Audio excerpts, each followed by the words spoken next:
Series जीती, अब Australia की बारी है। शुभमन गिल ने इस जीत के बाद क्या कुछ कहा। वेस्ट इंडीज को पहले अहमदाबाद में मात दी, फिर दिल्ली में 7 विकेट से मुकाबला जीत लिया। भले ही 5वें दिन ये मुकाबला खत्म हुआ, लेकिन उसके बाद जब कप्तान शुभमन गिल आए पोस्ट मैच प्रेजेंटेशन में, तो उन्होंने दिल खोल के सारी बातें की। उनकी कप्तानी के लिए भी पूछा गया, क्योंकि शुभमन गिल की ये पहली भारत में बतौर सीरीज विन है।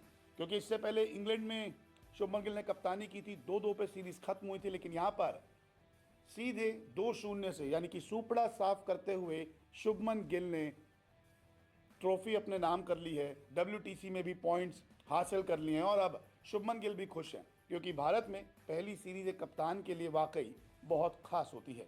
जैसे ही Shubman Gill post match presentation में आए, उनसे कुछ सवाल किए गए, उन्होंने सवालों के जवाब भी दिए। ऑस्ट्रेलिया के बारे में भी पूछा गया कि ऑस्ट्रेलिया की प्लानिंग आप कब और कैसे करेंगे, तो इसके बारे में भी उन्होंने बहुत मज़ेदार जवाब दिया। शुभमन गिल ने कहा कि देखिए, बहुत गर्व की बात है कि आप टीम इंडिया की कप्तानी कर रहे हैं। मैं हालातों के हिसाब से किस तरह से खुद को मैनेज करना है, मैं ये सीख रहा हूँ। खिलाड़ियों पर भरोसा और सही वक्त पर सही फैसला, ये भी बहुत ज़रूरी होता है। रन हमारे पास काफ़ी थे, फॉलो ऑन के बारे में बताया कि रन उनके पास काफ़ी थे और पिच भी ठीक थी, तो हमने यही सोचा कि फॉलो ऑन देना सही रहेगा।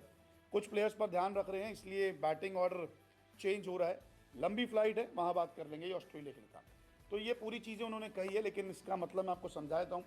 कप्तानी पे लगातार ध्यान दे रहे हैं, सही फैसले लेने के लिए पूरी कोशिश कर रहे हैं कि कहाँ कब किस खिलाड़ी को लाया जाए, गेंदबाजी चेंज की जाए। नीतीश कुमार रेड्डी का बैटिंग ऑर्डर चेंज हो रहा है, तो उन्होंने कहा कि हम उन खिलाड़ियों को भी ट्रेंड करना चाह रहे हैं जो हर कंडीशन में खेल पाए, सिर्फ ओवरसीज़ में नहीं। तो यहाँ पे इसलिए नीतीश कुमार रेड्डी को थोड़ा ऊपर नीचे भेजा गया है। रन काफ़ी थे, 270 के करीब, तो हमने कहा फॉलो ऑन दे सकते, क्योंकि बाद में हमें आसानी हो जाएगी अगर जाते हैं। लेकिन पिच भी ठीक ठाक लग रही थी। भाई, ऑस्ट्रेलिया की अब सीरीज़ होने वाली है, तो उन्होंने कहा कि आप प्लानिंग कब करेंगे, तो उन्होंने कहा देखिए, बहुत लंबी फ्लाइट है, तो उसमें कुछ हम बात कर लेंगे। तो प्लानिंग कहाँ करेंगे ये बता दिया। क्यों बैटिंग ऑर्डर चेंज